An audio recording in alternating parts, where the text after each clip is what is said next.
Iyaphokoka imiyalezo yovelwano kulandela ukukhothama kwekumnkanikazi yesizwe samaZulu umama uMantfombi Dlamini Zulu. Intatheli yethu uSimphiwe Makhanya kunye nosokhamera uThulani Ngcobo basiqulunkqele lengxelo besebhotwe Kwakhangela KwaNongoma kumantla ephondo laKwaZulu-Natal.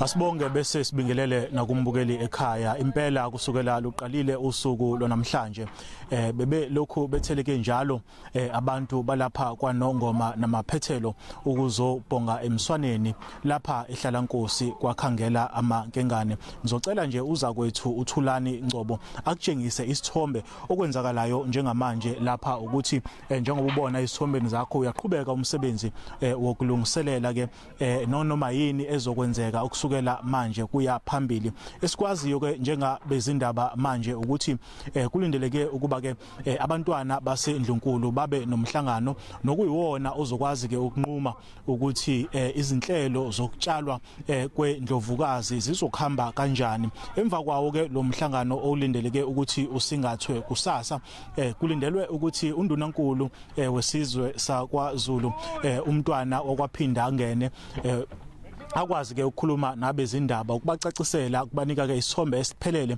ukuthi amalungiselelo okutshalwa kwendlovukazi ahamba kanjani nokuthi azoqhutshwa ngaluphi uhlelo. Ngaphambilini ke uhulumeni wesifundazwe uholwa undunankulu wesifundazwe umnumzane uSihle Zikalala ukhiphe istatement nalapho khona waziseke ezakhamuzi zakulela ukuthi cha uhulumeni uthathe isinqumo sokuthi wehlise einhlelweni ubuvele usuyihlelile njengoba phela ke